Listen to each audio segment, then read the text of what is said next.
Hey, what's up guys, it's DarkArmedDuelist and today we're doing a Genex deck profile. So I'm really excited to do some for you guys because this deck just got some amazing support out of Terminal Revenge, giving us all sorts of awesome new cards and even a new Link 1 monster Repair Genex controller, which the entire deck revolves around now. So without further ado, don't forget to like, comment, subscribe, hit the bell there so you can become part of the notification squad, and definitely check out the Patreon down in the description below for all those awesome rewards. Like getting your name scratched in a single video, getting a signed cards in the mail, and even getting to request a deck profile every single month to your patron. So without further ado, let's get straight on into this. So first off, we're going to be playing 3 copies of Genex Ally Birdman. And yes, we got an awesome alternative art.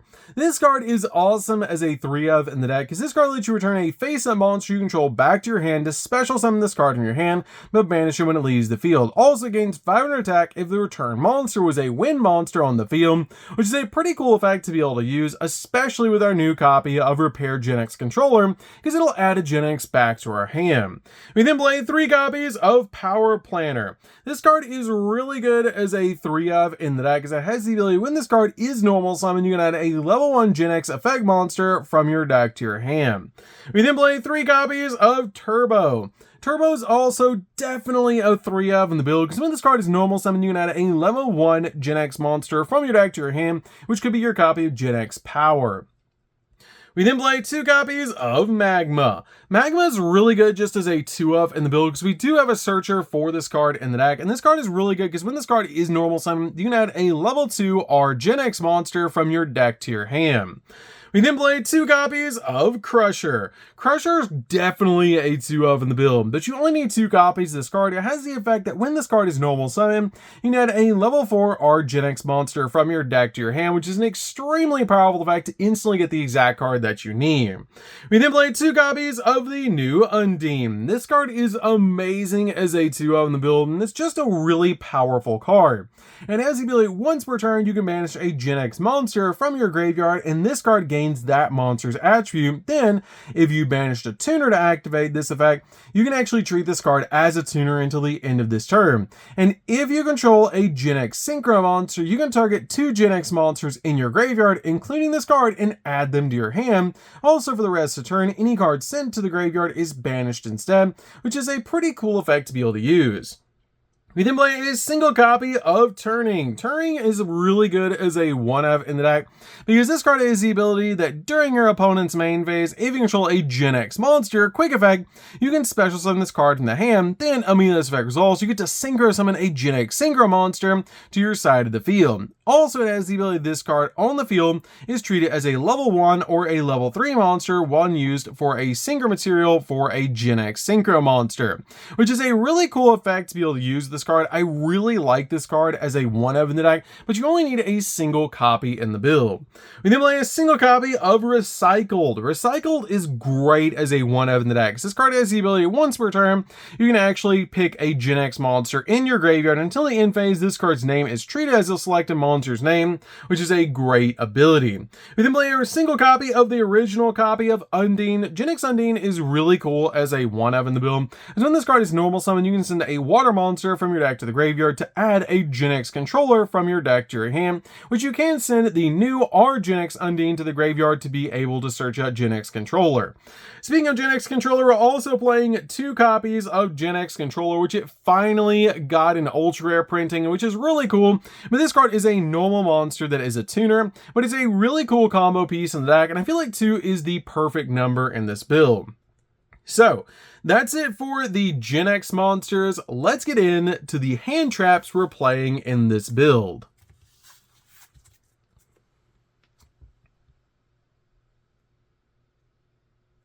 So for the hand traps, we're going to start off with 3 copies of Ash Blossom.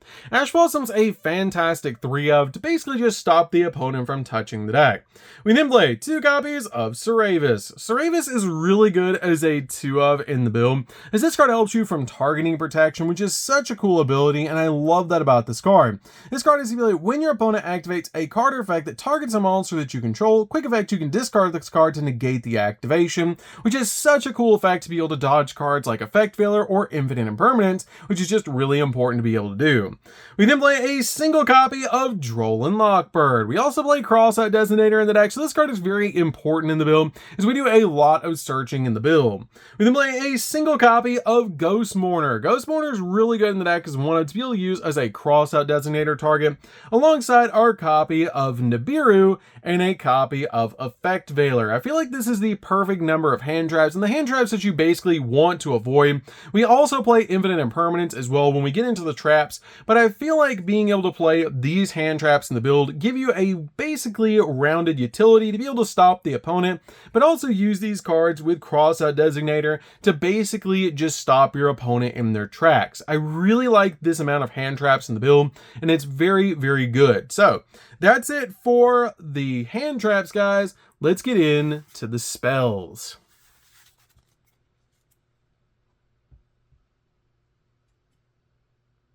So for the spells, we're going to start with a single copy of Called by the Grave.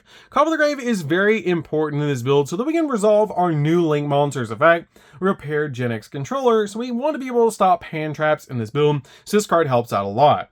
We then play 2 copies of Sky Striker Mech Eagle Booster. This card is really good as a 2-of in the build, and I really like playing this card in the deck because it helps out a lot overall with the ability if you control no monster in your main monster zone, you can turn a face-up monster on the field, and that target is unaffected by card effects this turn except its own, which is such a cool ability because it makes it so that your copy of your Repair Genex Controller is always going to resolve, and I love that about this card because usually when you start your combos, you're only going to have your Link 1 on your side of the field, so this card is very impactful in this deck.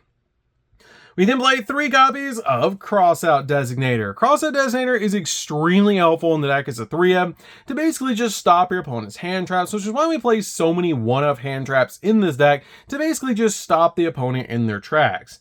We then play 3 copies of Bonfire. Bonfire is really important for this build to be able to search out your copy of Magma from your deck to your hand because it is a pyro monster. So this card is very helpful in the deck to basically be like a Rhoda for the deck. So that's it for the spells, guys. Let's get into the traps.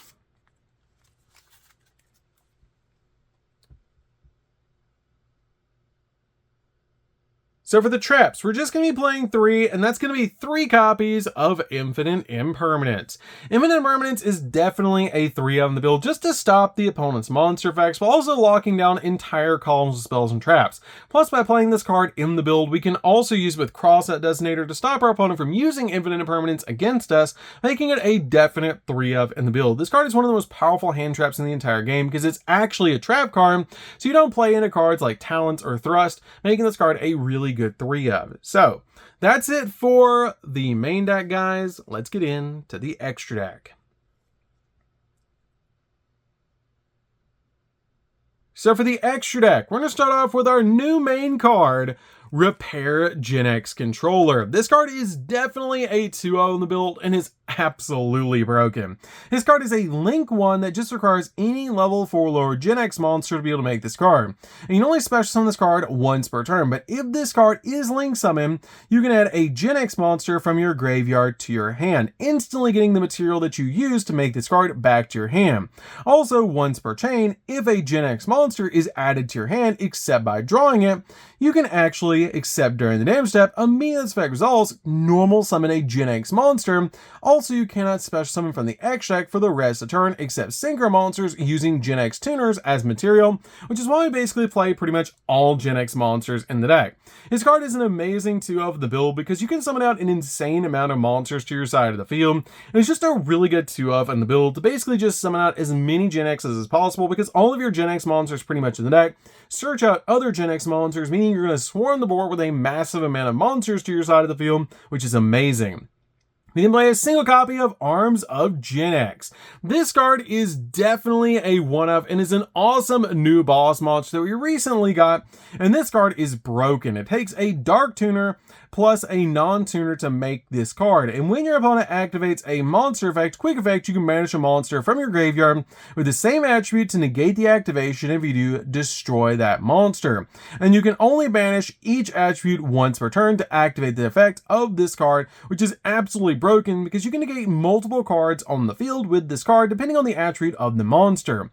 Also, once per turn, you can target up to 6 of your Genex monsters with different attributes that are banished, enter in your graveyard, and shuffle them into the deck. And then you can destroy that many cards in the spell and trap card zone, which is such a cool ability to use this card that it just pops multiple cards on the field while also recycling your resources. We then play a single copy of Dispatter. Dispatter is really good because this card is a walking negate, but can also bring back your lighter dark monsters back to your side of the field. We then play a single copy of the Sword Soul Supreme Sovereign. This card can get absolutely massive on your side of the field, and just a really good option to be able to make in the deck. We then play a single copy of Trishula. Trishula is really good to be able to make in this particular build because it's very easy to be able to make, and that triple banish is absolutely insane. We then play a single copy of Locomotion. This card is really cool. It's actually one of my favorite Genex cards in the entire game, which definitely comment down below which one your favorite card is. But this card is really cool to be able to summon because when this card is synchro summon, you can take control of face and monsters that your opponent controls with the highest level, and if it's a tie, you get to choose, which is such a cool ability just to be able to take one of your opponent's monsters. We then play a single copy of Draco Berserker. Draco Berserker is definitely a one-of in the build to be able to summon out to your side of the field because this card comes in extremely handy in the deck to be able to summon out because it just banishes monsters, gets absolutely massive, and can swing in multiple times. We then play a single copy of Dragite. Dragite's really cool to be able to make in the deck because we do play a lot of water monsters in the deck, and that spell and trap negate is really cool. We then play a single copy of Psyframe Lord Omega. Omega is really good at just taking a card out of your opponent's hand. We then play a single copy of Ally Axel. Ally Axel is really cool in this deck as a one-of because once per turn you can discard a card and then pick a level 4 Lore Machine type monster in your graveyard and special summon it. And the attack of that monster is doubled into the end phase, but it cannot attack your opponent directly, and remove that monster from play during the end phase of the turn, which is not that big of a deal because you're basically going to OTK your opponent before that happens. And then play a single copy of Excel Synchro Stardust Dragon. This card is really good as a one-of in the build to help you go into awesome boss monsters like Dispatter. And then play a single copy of Tiger King of the Ice Barrier. This card is absolutely broken in this deck and has a really cool ability. Once per turn, you return any number of face-up cards you control back to the hand, and for each card returned back to its owner's hand by this effect, this card gains 500 attack into the end phase of the turn, which doesn't sound like a lot, but it actually combos really well with our copy of our repaired Genex Link 1, because we'll bounce a bunch of Genexes back to our hand to be able to use their effects again, to be able to normal summon one out to our side of the field and start searching all over again to fill up our hand with a bunch of Genex monsters. We then play a single copy of TG Hyper Librarian. Hyper Librarian is really good in the deck. It's going to be synchro summoning a lot, so this card helps us just draw into the deck for a bunch of cards.